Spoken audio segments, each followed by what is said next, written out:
Bismillahir Rahmanir Rahim. Alhamdulillahi Rabbil Alameen. Wa sallallahu ala Sayyidina Muhammad wa ala alihi wa sahbihi taslima.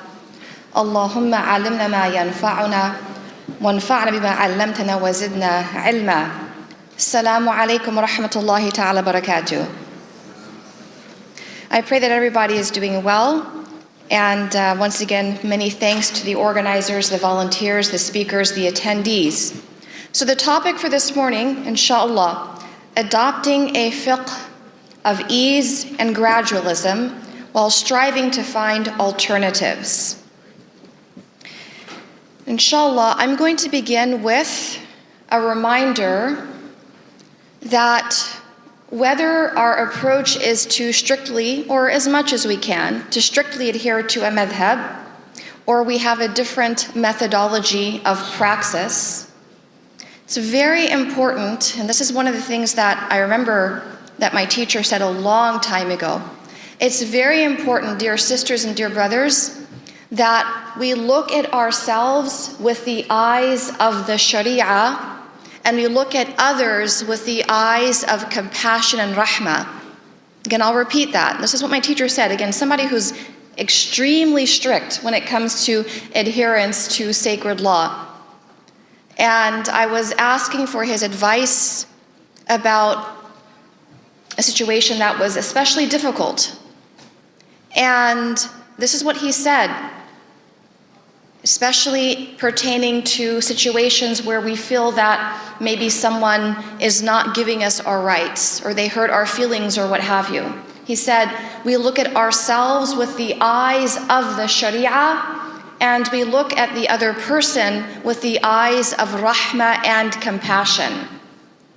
If we can remember that when we are interacting with others, if we find ourselves in, for example, negotiating some matter of ikhtilaf, of which Sheikh Suleiman spoke, if we find ourselves disapproving, for example, of someone's religiosity, if as parents we find ourselves maybe frustrated with some of the choices that our young people are making, if we are advising a new Muslim, for example, and we feel impatient with their the pace of progress they're making in their religious journey, if we, for example, are interacting with someone and we feel that they are sort of insufficiently practicing, again, all these different scenarios. It's very important for us to understand that the directive of ease and compassion is built into the faith tradition. And it really begins with the ayahs in the Quran. So I have several ayahs and ahadith that I've prepared, and again, for those of you that you gave me your email address yesterday, inshallah I will send out yesterday's deck of slides as well as today. I can share that if you wish. For those that would like a copy of this handout, again, just come to me after this talk.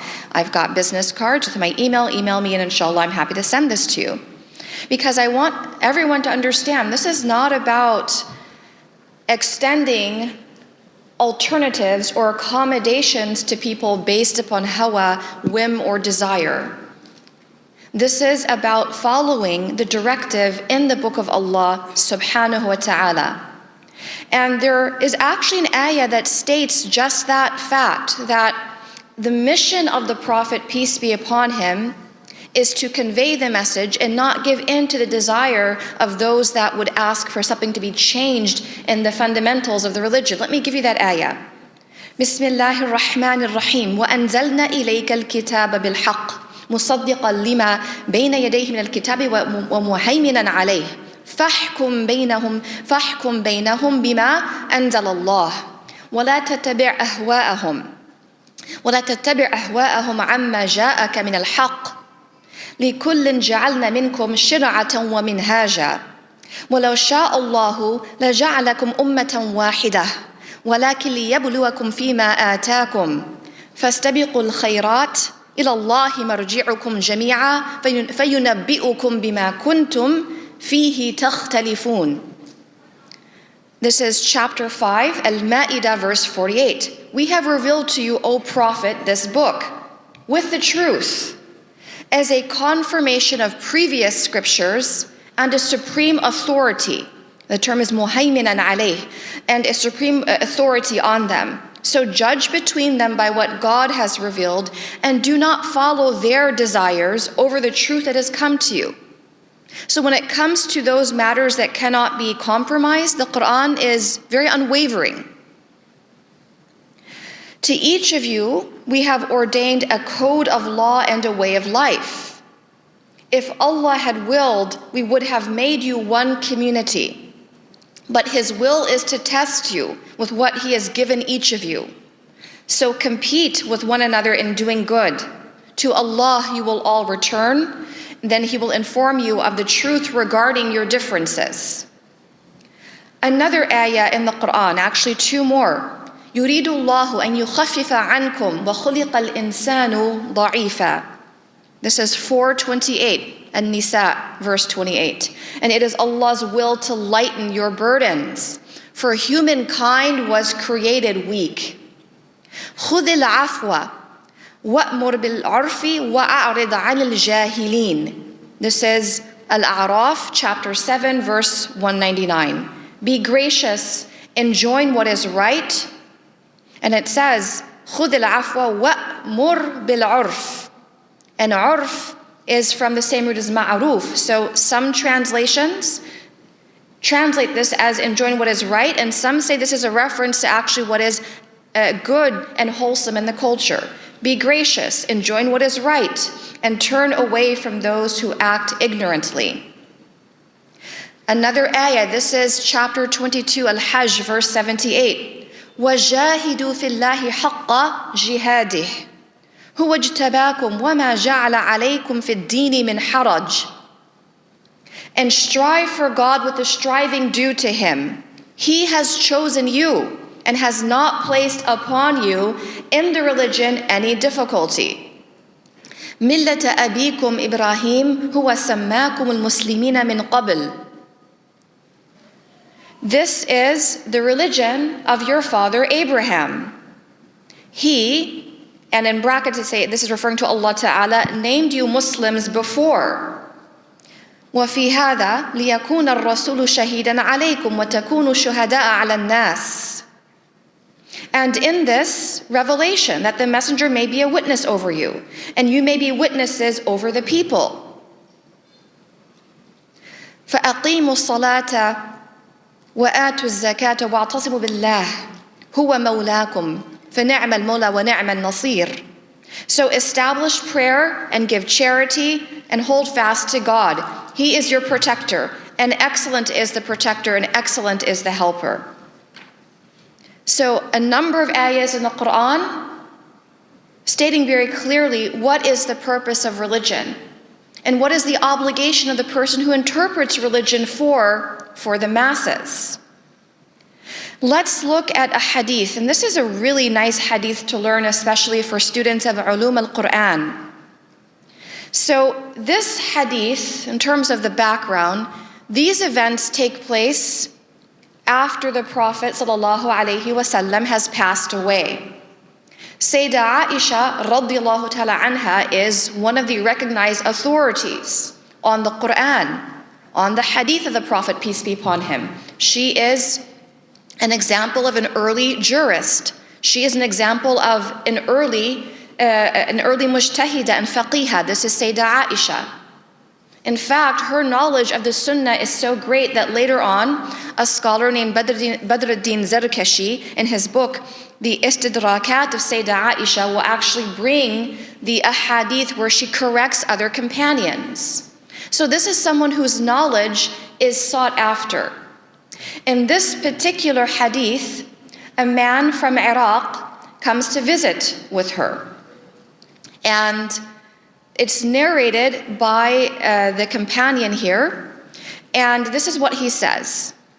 And this particular companion is Yusuf ibn Mahak, and he narrates that he was in the presence of Sayyidah Aisha, al-Mu'mineen, as-Siddiqa. You know, when a person from Iraq came and asked, again, someone's going to make this journey because there's something that's on their minds, they want to ask about this. So the person does not immediately ask the question, First, he says, what type of shroud is the best?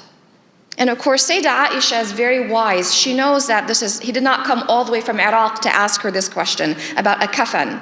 So she said, may Allah be merciful to you, what does it matter? Now he gets to the question that's actually on his mind. O mother of the believers, show me your copy of the Quran. Again, she says, why? He said, in order to compile and arrange the Quran according to it. For people recite it with its surahs not in proper order. So Sayyidah Aisha said, what does it matter which part of it you read first? I.e., reading between the lines, she's saying, just read the Quran. But this is what she says. She comments on the history of the Quranic revelation and the condition of the people. And this is what she says. Be informed that the first thing that was revealed thereof was a surah from Al-Mufassal.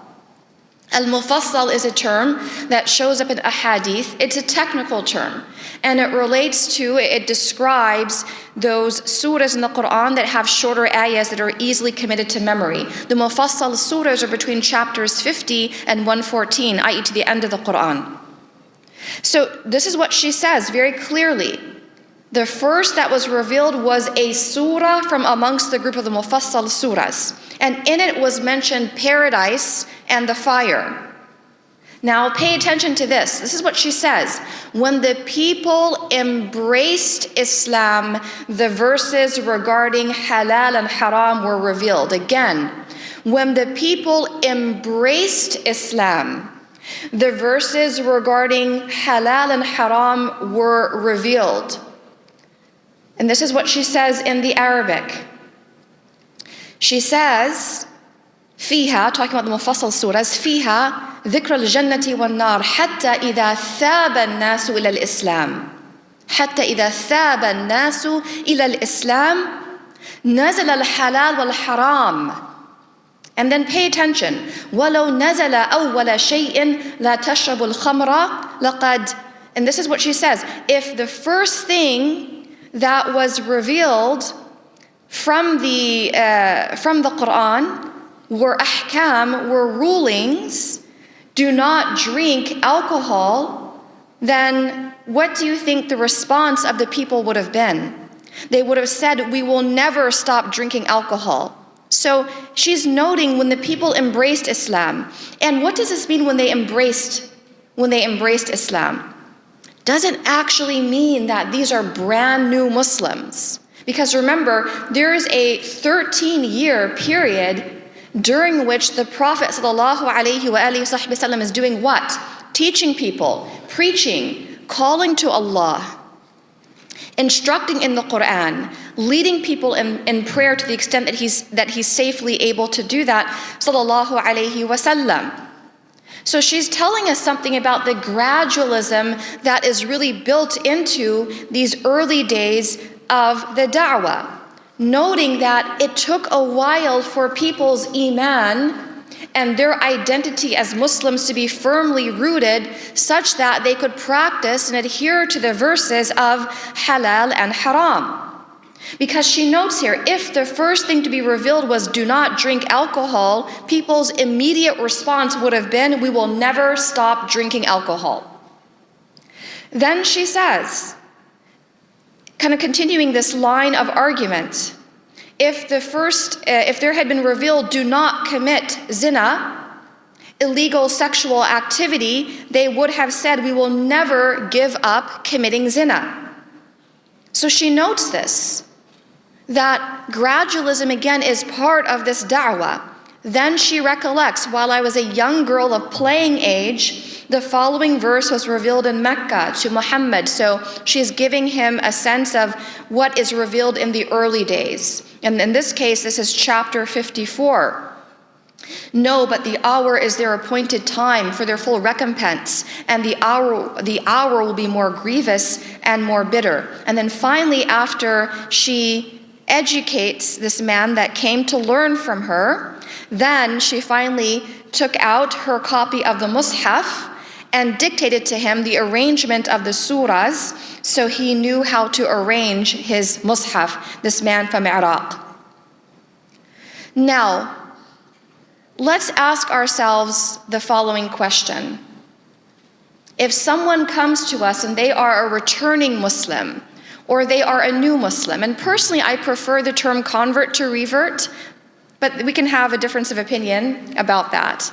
But if this is someone that has converted to Islam, and we're giving them advice, and we see perhaps they're still kind of clinging to some of their old ways, maybe they're still kind of associating with the same circles. I know, speaking on behalf of myself, there might be this tendency to perhaps be a little bit impatient and to say, what's taking so long? Why is my advice not really being applied? Why aren't they listening? And so on and so forth. We have to understand, dear brothers and dear sisters, that even in the presence of the Messenger of God sallallahu alayhi wa alihi wa sahbihi wa sallam, they had Dar al-Arqam, they had good suhbah, good companionship. When they went to Medina, they had institutions that they built up with their own hands, where they could find spiritual support and religious guidance and direct instruction. Even amidst those circumstances, especially in Medina, that were much better for the community, obviously, there were still people that, again, there was sort of a different pace. Every person is going at his or her own pace in terms of internalizing and applying the tarbiyah of the Prophet sallallahu alaihi wa alihi wa sahbihi wasallam, which is why there are numerous ahadith reminding us of his approach to this. One of them we heard yesterday. This is the very famous hadith of that Bedouin that comes into the masjid and urinates in the masjid. So I don't really need to repeat the hadith, but let me just say again, let me quote the end of it. فَإِنَّمَا بُعِثْتُمْ مُيَسِّرِينَ وَلَمْ تُبْعَثُوا مُعَسِّرِينَ فَإِنَّمَا بُعِثْتُمْ مُيَسِّرِينَ وَلَمْ تُبْعَثُوا مُعَسِّرِينَ. This is what the Prophet says to the companions. The Prophet ﷺ has to remind them, because they're upset, they're emotional, that they worked so hard to build the masjid and someone comes in and behaves this way. He says, you have been sent to make things easy for people, and you have not been sent to make things difficult for them.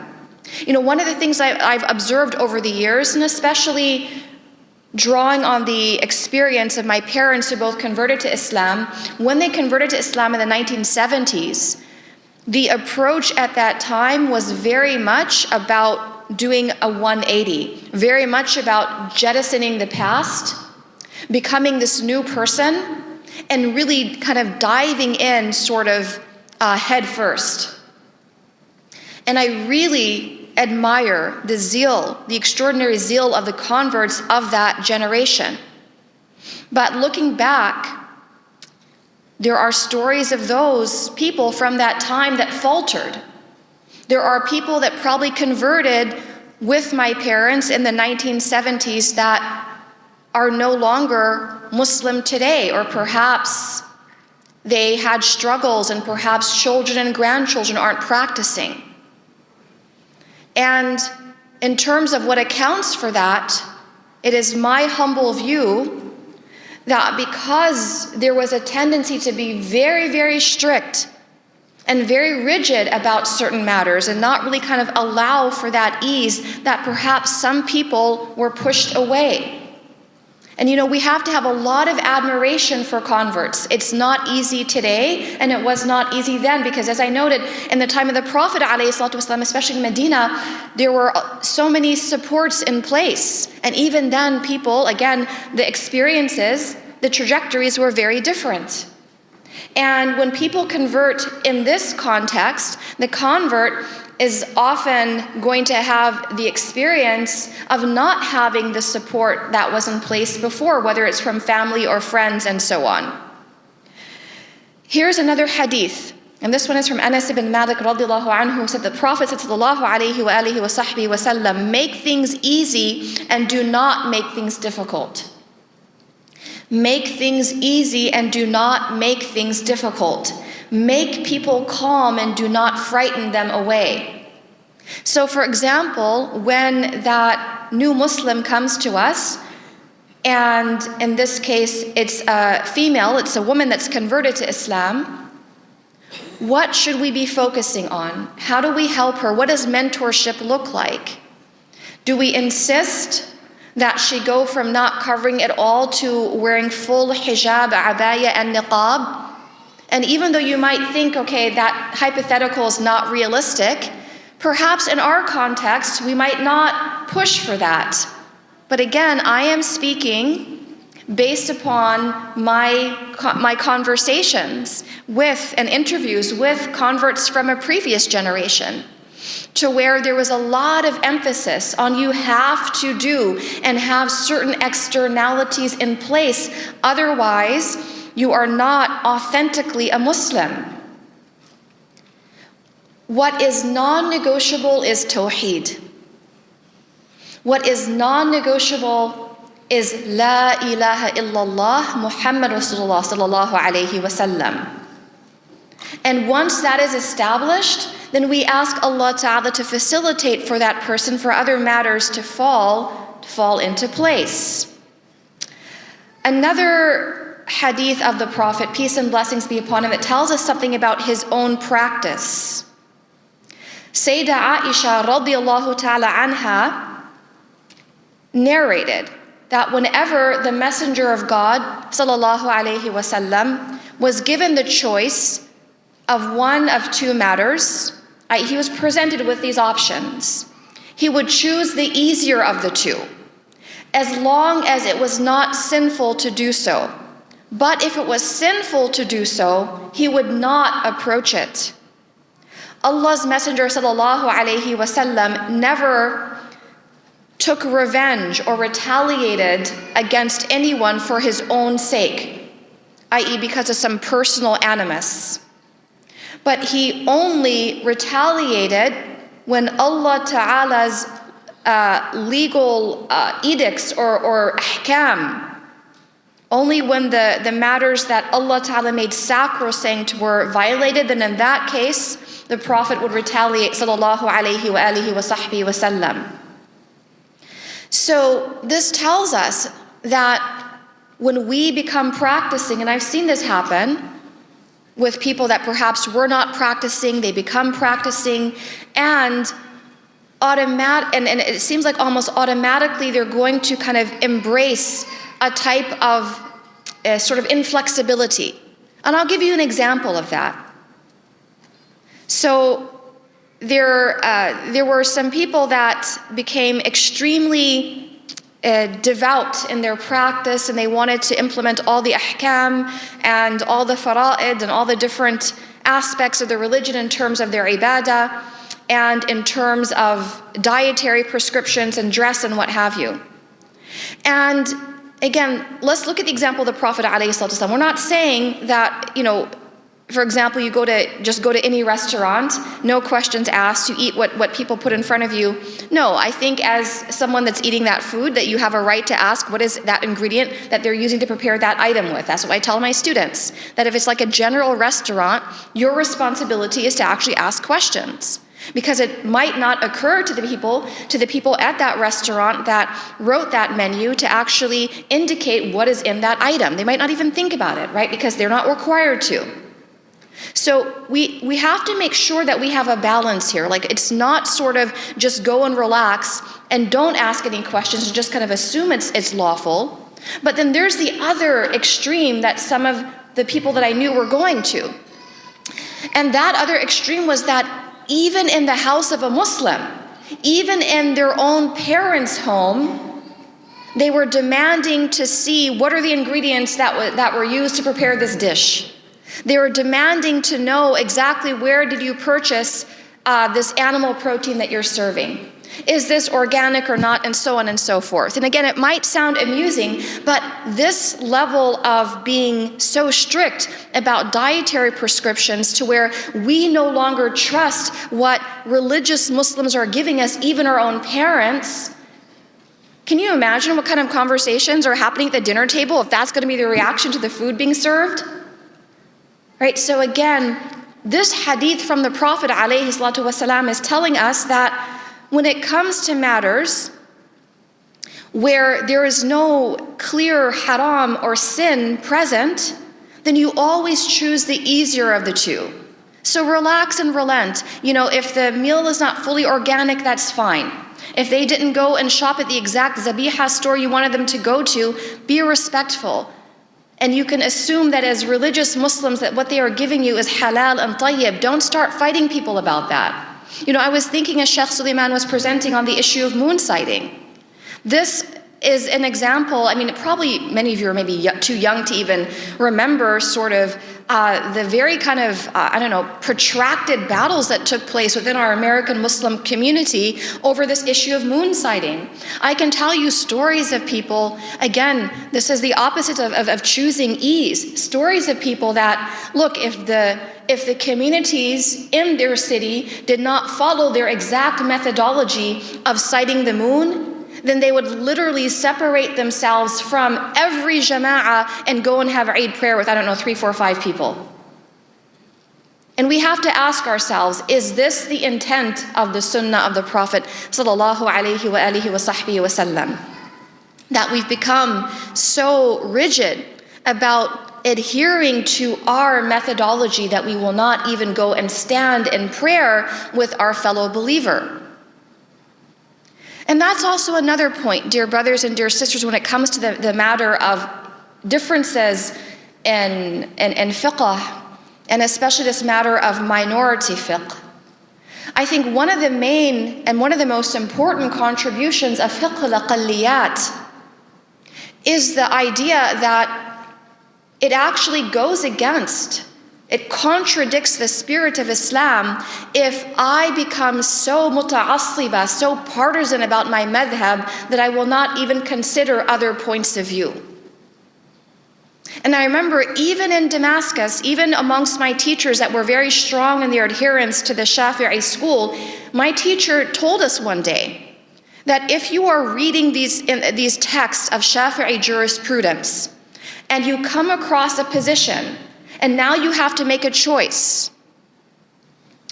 Do you take the position of ease and look for unity amongst the madhahib? Do you take the position of ease and you look for which position supports the jama'ah amongst the Muslims? Or do you take the position where I'm going to be strict? I'm going to make it hard on myself. I'm going to follow the stance, the position of my madhab to the letter, even if it means I separate myself from the majority of the Muslims. And she, as a Shafi'i, said, always go with the position of ease and that which supports jama'ah and unity amongst the believers. There is the hadith of the Prophet, peace and blessings be upon him, very famous hadith. And this one is from An-Nu'man ibn Bashir, who said that the Prophet sallallahu alayhi wa alihi wa sahbihi wa sallam, إِنَّ الْحَلَالَ بَيِّنْ وَإِنَّ الْحَرَامَ بَيِّنْ وَبَيْنَهُمَا أُمُورٌ مُشْتَبِهَاتٌ لَا يَعْلَمُهُنَّ كَثِيرٌ مِنَ النَّاسِ. The lawful is clear and the unlawful is clear. In other words, if we look at the issues, dear sisters and dear brothers, where we are debating, arguing, disputing, we're going to actually find it's not really, in these matters that are kind of clear and non-negotiable. We're often kind of debating about details that, like I said, they will fall into place later on, bi-idhnillahi ta'ala. Again, and this is the protection. This is the protection of Allah subhanahu wa ta'ala for this ummah. That we're not going to have a sort of a mass, a critical mass of people to unite over dalal or misguidance. As the Prophet says, peace be upon him, the lawful is clear and the unlawful is clear. And between the two of them are doubtful matters about which many people do not know. Thus, he who avoids doubtful matters clears himself in regard to his religion and his honor. And he who falls into doubtful matters will fall into the unlawful. As the shepherd, كالراعي يرعى حول الحمى يوشك أن يرتع فيه is the hadith. Like the person, like the shepherd, this is the analogy that's given. Again, it resonates with that audience because they get it. That if we have a shepherd who's careless and there's a sanctuary and he allows the flock to kind of almost go into that prohibited area, that shows some carelessness there. So again, he who falls into doubtful matters will fall into the unlawful as the shepherd who pastures that flock near a sanctuary, almost grazing therein.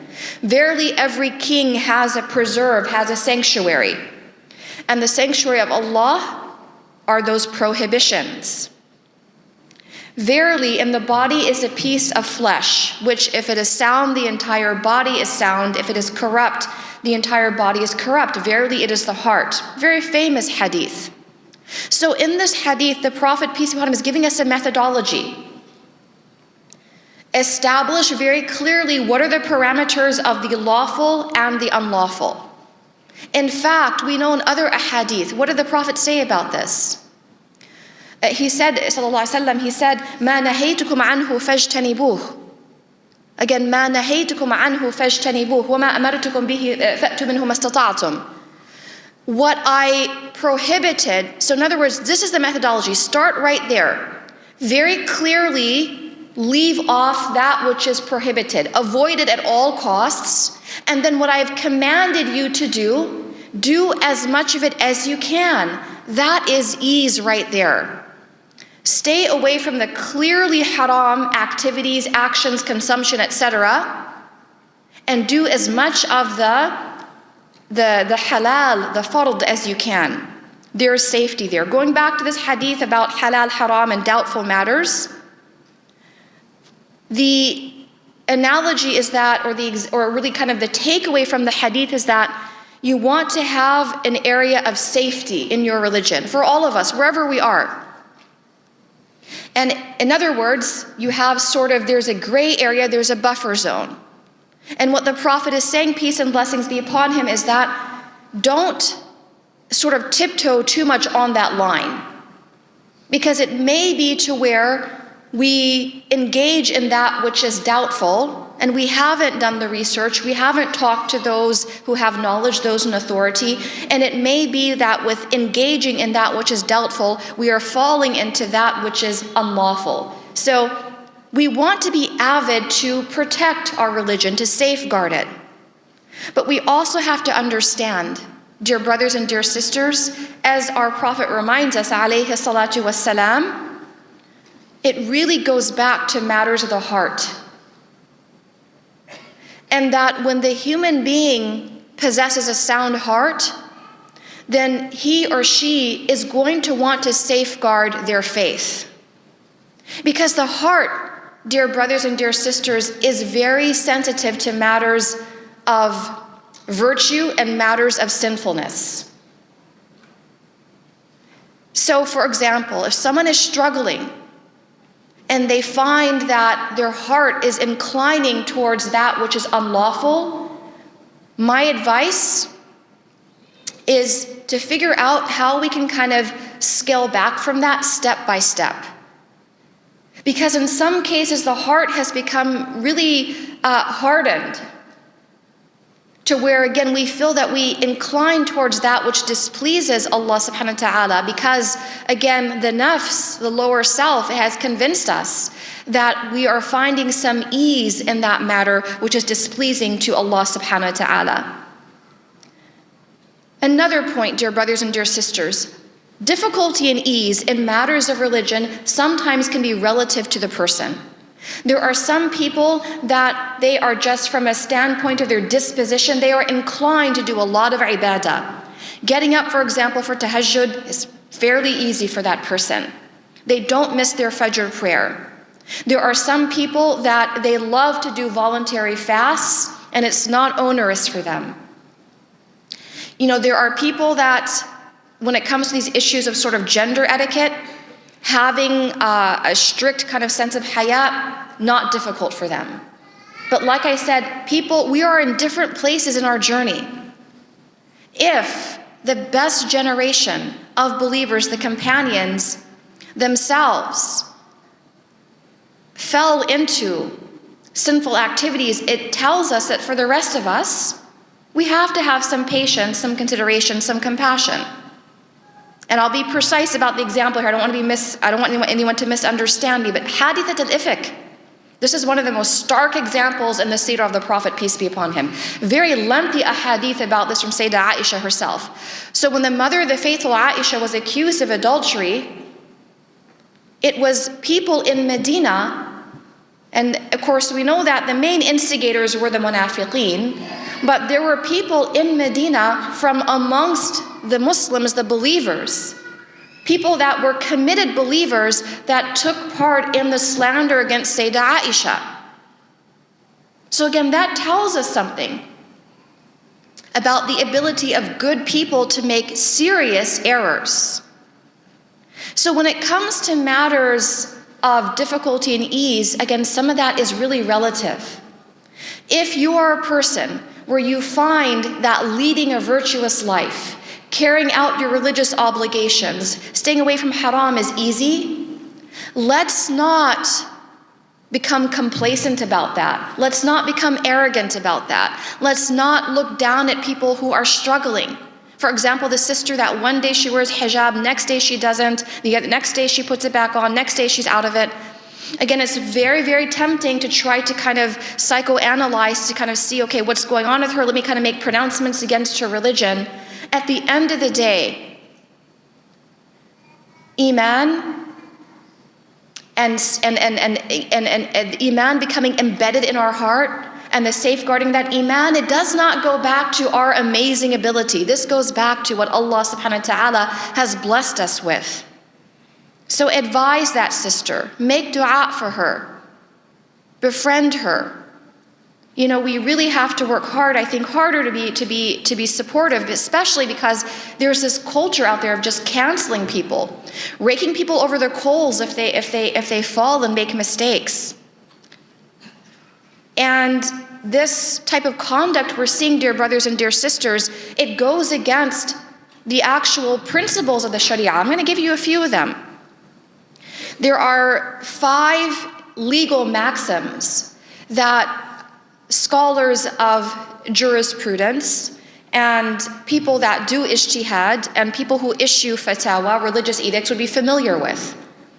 And the first one is that matters will be judged by their purposes. Al-umur bi-maqasidiha. Again, al-umur bi-maqasidiha. Matters will be judged by their purposes is the first one. So, i.e., the person that is making pronouncements, religious pronouncements that are going to impact people's belief and their practice, they have to understand the higher objectives of Islamic law. The second one, al-yaqeen la yazulu bish-shak. Again, al-yaqeen la yazulu bish-shak. Certainty will not be overturned by doubt. Again, certainty will not be overturned by doubt. Now, practically speaking, we might apply this to matters of tahara. For example, they call the adhan, I want to jump into the prayer line. For a split second, I say, okay, do I still have ablution or not? If the last thing I remember is performing wudu, then that's fine. Go and join the prayer line and pray with the jama'ah.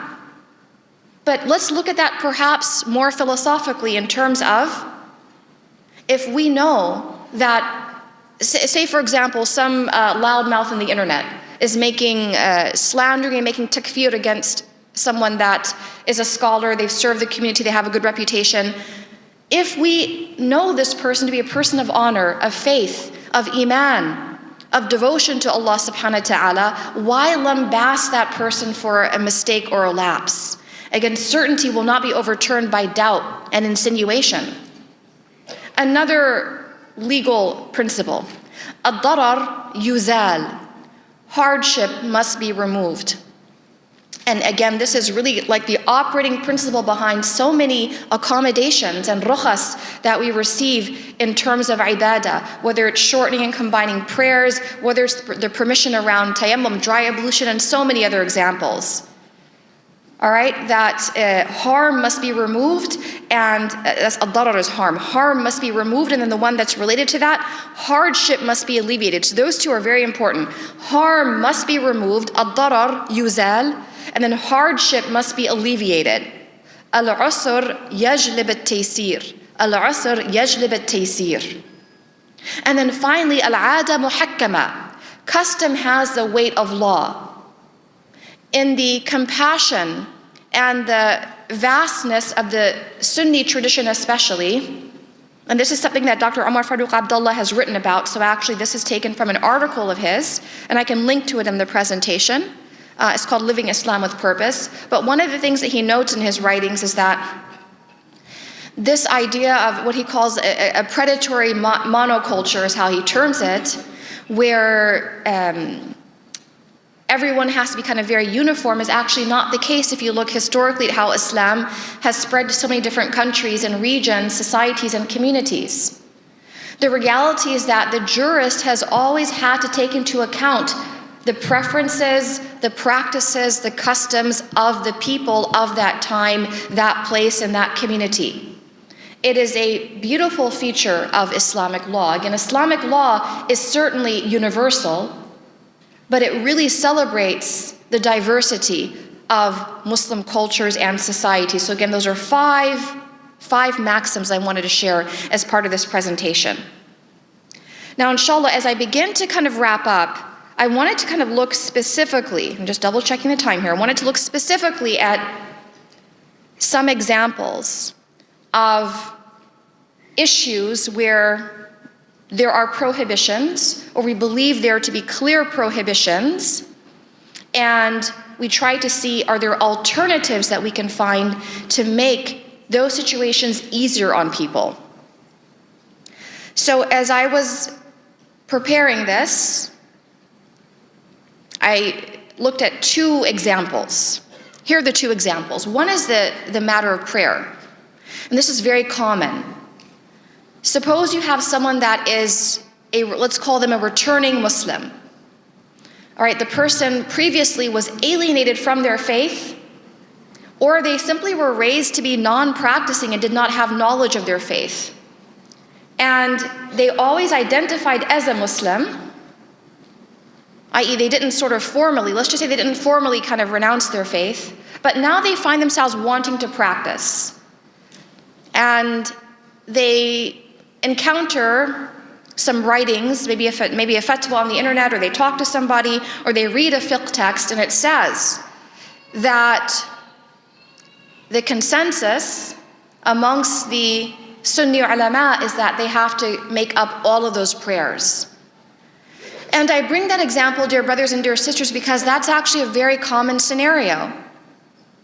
I think that the culture has shifted over the last few centuries, and what was perhaps uncommon some years ago is very common, to where people are missing prayers who are otherwise practicing Muslims. How do we advise that person? Is there an alternative? Can that person, for example, go and give zakah as opposed to making up missed prayers? What does that person do? Can they assign someone else to go and make those prayers on their behalf? In such an example, first of all, we have to extend compassion to that person. And rather than imposing the position on this person that they have to immediately go and calculate the number of prayers and make a plan and start making up all those prayers, because I used to give that advice, and then I realized you're going to lose people when you do that. So perhaps an alternative for that person, or perhaps the better nasiha to help that person in his or her spiritual journey, is to say, from now on, ask Allah subhanahu wa ta'ala to facilitate for you all of your fara'id in the best way. That should be your emphasis. From now on, pay close attention to your obligations and create a support system, or I'll help you with that, to where there is a cultural environment around you that supports your need and your desire to pray on time and to carry out that fundamental obligation. And once you become comfortable in that, once you've actually built up those positive habits of doing the fara'id on time, then we can talk about how to tackle, for example, the prayers that you've missed. So again, there are different approaches to that. One approach that I really like, and this is from one of my teachers, originally this is as someone who taught me in Damascus, is that she actually says to her students that once they've acquired that practice of 5 times daily prayer on time without rushing, with the appropriate khushu' focus and reverence for that prayer, and they want to start adding to that, and they add tahajjud. She said, every now and again when you get up for tahajjud, during that time of tahajjud or qiyam al-layl, then you can offer some of those qada or make-up prayers that you owe. And I always say this, dear brothers and dear sisters, it's not so much about the externalities, perfect ablution, perfect kind of like mechanics of prayer and so on. It's about the intention, the niyyah, the presence of ikhlas. Because what if that person passes away and they did not have a chance to make up all those missed prayers? We want that person to be absolved, to be forgiven. So this is my nasiha, I say to everyone who has this situation, just have the intention that as long as Allah subhanahu wa ta'ala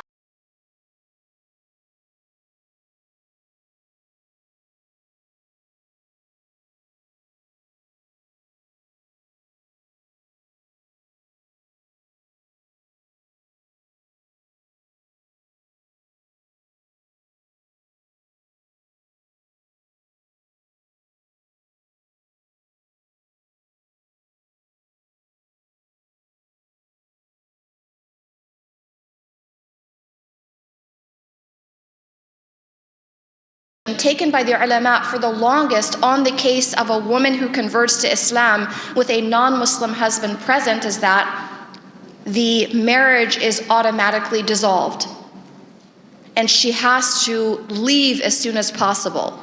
And the reason why I'm going to kind of conclude with this example and how it kind of presents for us, even sort of in the midst of something that we think is very clear cut, it's very black and white, this example presents to us the nuance of the ulama as they actually try to see where is the ease in the situation for this woman. So for me, this is actually something that I care about deeply because my mother had to make a very quick decision when she became Muslim. And again, she became Muslim in the 1970s, as Sheikh Yusuf al-Qaradawi wrote in his book. He wrote in his book that his position was marriage must be dissolved, that's it, end of story. And he writes about being at a conference with other jurists, and Sheikh Hassan al-Turabi from Sudan dissented and said no, she can actually stay with the husband even after converting to Islam. And Sheikh al-Qaradawi said it really made people very upset when he said that. But then that inspired, i.e. that argument inspired Sheikh al-Qaradawi to research the matter. And he actually found different views, 9 views that Ibn al-Qayyim had researched concerning what this woman does. And again, as I said, this is not some newly invented matter that kind of moderate Muslims in the West are trying to kind of change the religion. Not at all. This is Ibn al-Qayyim al-Jawziyah, the disciple of Ibn Taymiyyah, said here are the positions. One is the one that I think most of us would be familiar with, automatic annulment of the marriage. The second one, though, is that if it's Dar al-Islam, if there's a Muslim majority or Islamic governance, that the spouse, the non-Muslim spouse, should be invited to embrace Islam. And the annulment only happens if that person refuses. And that's Imam Abu Hanifa's position. Imam Malik's position was that there actually is a waiting period. It's not an automatic dissolution. There's a waiting period, and if he's not Muslim at the end of that, then the annulment happens. Opinion number 4, from what I could see, is pretty much similar to number 1 in terms of automatic dissolution. Another opinion number 5 is that the iddah definitely applies, and it actually applies in the case of the conversion of both parties, which to me is very interesting. Another opinion number 6, which was Ibn Taymiyyah's position, was that the husband must be invited to embrace Islam, and she can wait as long as she wants to while inviting him to embrace Islam. Then another position, he has authority over her as long as she does not leave his house. Another opinion, their marriage is valid unless the qadi or the hakim, the ruler, separates them. And then another opinion, they may stay together but without intimacy, as was noted yesterday. So the reason why I bring these opinions is that when my parents embraced Islam, they weren't familiar that these opinions, the spectrum of opinions, were there in the Sharia. So my mother immediately left my father. And I reflect on that. Like, what if they had had this information at that time? What if someone had come to them and given them a more lenient and easier position to follow? Counterintuitively, let me say this. I'm actually happy that my mom took the stance that she did, which was basically immediate hijab and separation, because my mom actually embodied what that 180 looked like. When male friends would come and knock on the door to hang out, she was like, no, I can't let you in anymore, I'm Muslim. She literally found a magazine of a woman in hijab and niqab and took fabric and cut the fabric to make hijab and niqab. That's how seriously she took her religious obligation. She understood, udkhulu fi silmi kafa, enter into Islam wholeheartedly. For her, it was about, I want to make these lifestyle changes immediately. So they separated, but she never gave up hope. So what happened was, she wrote my father letters, and he moved. So she moved and he moved, and she wrote him letters, and she sent him a mushaf, which I think we still have. And it got to a point where he got totally fed up, went to see her and said, enough is enough, leave me alone. And then, like this, wait a minute, what am I saying? Of course I want to be Muslim. And that's why I'm standing here today, literally. All right? Literally, that's why I'm here today, to be very honest with you all. Because this happened 4 years before I was born. And for him, what a journey. Because for my mother, it was about study and research and prayer. For my father, in a moment, Allah Ta'ala changed his heart. And he went from being part of the Syrian Orthodox Church, last name Abdul Masih, that is our family name, to taking the name Mansur Ansari. He passed away last year, Allah yarhamhu, right before the convention, actually. And I owe my parents a debt of gratitude, because if my mom had taken a more lenient approach, I don't know that my dad would have embraced Islam the way that he did. She took the harder approach. He said enough is enough, and then he became Muslim. So with that, I ask Allah subhanahu wa ta'ala to grant all of us thabat in our iman. Wa sallallahu ala sayyidina Muhammad wa ala alihi wa sahbihi walhamdulillahi rabbil alameen.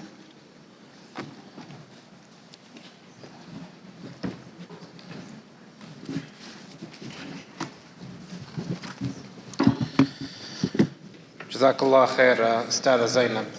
Thank you very much for being so personal with us about that. You know, it's a very deep, powerful journey of yours, and may Allah subhanahu wa ta'ala have mercy on your parents and unite you for Jannatul Firdaus. Amin. Say Ameen. Amin ya Rab, Amin ya Rab. So you have a lot of Zabiha questions. I was hoping to avoid those, honestly. I know, I'm sorry, but to be honest with you, this one in particular, I think there's more than what meets the eye, or more than just the surface. So I'm just going to say it exactly how it's written. Islam is not supposed to be a strict religion. So do we always have to eat zabiha the whole time that we are in a country such as the United States of America? I feel like there's more to it. Bismillah ar-Rahman ar-Rahim. Let me say this. I believe there is legitimate ikhtilaf when it comes to the matter of consuming the meat of Ahl al-Kitab. But for the person that asked this question, I will give you my nasiha based upon my teachers and the example they've set for me. So my teachers make a very strong connection between what we consume and our spiritual practice and how we are before Allah subhanahu wa ta'ala. My advice would be to consider, is my need to consume this product so important that I want to bypass the zabiha and just go to every option that's in front of me? That's what I would say. Because at the end of the day, I don't know that we can apply the rules of the meat of Ahl al-Kitab to every single scenario, whether it is McDonald's or whatever Five Guys or whatever people eat, or you go to whatever restaurant or whatever place you're going to. Again, please don't be upset with me, but my experience has been that most of us are sufficiently well-fed and well-off to where if we have to be a little bit more patient, a little bit more disciplined, and we choose that zabiha over the general stuff, I find that there's spiritual benefit in that. There's more safety in terms of matters of our religion, i.e. the dua that's accepted being linked to consumption, to what we eat. And also, consider this point. All right, look at the power of the kind of economic boycott. I was very skeptical about the whole Starbucks thing, but Starbucks is not here this year. They've lost billions of dollars because we made a decision that we're going to prioritize our brothers and sisters in our religion over what our nafs desires. Let me ask you this, how are we ever going to support small Muslim business owners and the economy of what is halal and zabiha if we're just going to the nearest burger joint? That's how I'll answer that, all right? You mentioned 4 maxims. What was the 5th? Do you mind just reviewing them real quick? Yeah, absolutely. So the first maxim is that that matters are by their objectives. And then the next one is that certainty is not overturned by doubt. Harm must be reversed or lifted. Hardship must be alleviated. And the last one is that al-'ada muhakkama, that we actually take into account custom and the practices of a people. And again, the larger article that's taken from, I can send you a copy of that, inshallah. What if the position of the jama'ah is the more difficult one? And assuming the sister uses the example of a woman's feet being awra in salah or not in salah as well. So remember, there's actually a difference amongst the madhahib about this issue. And you can always tell when a sister is from South Asia, mashallah, follows the Hanafi school, because she doesn't care about that, no socks. So, I don't know how you do that in winter, I have to say. But at the end of the day, this is what I say to my dear sisters about this issue. We need to think well of Allah subhanahu wa ta'ala. Yes, the Shafi'i school does say the feet are awra and must be covered in prayer. But what if you need to pray and you don't have socks? So what's more important in the scheme of things? I hunt for a pair of socks and I miss my prayer? Or I go and I pray as I am before Allah subhanahu wa ta'ala. If the fiqh actually allows someone who has no clothing to pray, what does that tell us about matters of leniency versus hardship? That's how I would answer that. Last question. Brother or sister asks, respected Shaykh, we often hear to not mix and match madahib based on what's convenient because it's following our nafs, our own desires and whims. And kind of making your own madhab. But we just learned that we're talking about taking positions of ease. Can you please comment on that? And where do we draw the line? When does something become fatwa shopping? A great question. I'm not a shaykh, just a student of knowledge, but thank you for asking that. Talfiq is where I take, say, some issue relating to my ibadah or to some transaction. And I'm literally cherry picking all the easy positions from every single madhab and combining them in one act such that that act is kind of rendered invalid. So that's what actual talfiq is. That's different, however, from looking at the madhab in a comparative way when I have a need.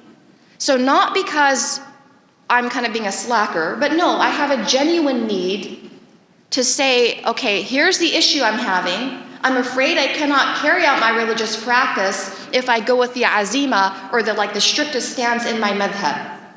So again, there's a genuine need for this. An example is, and women, you relate to this, what about a woman who misses years of fasting because of pregnancy, childbirth, and nursing? And we add to that the time that, the days that she doesn't fast when she's in nifas, postpartum bleeding, and on her menstrual cycle. The reality is that that woman, if she follows the Shafi'i school, not only is she making up the fasts, but she's actually paying a penalty. She's actually paying basically a fidya for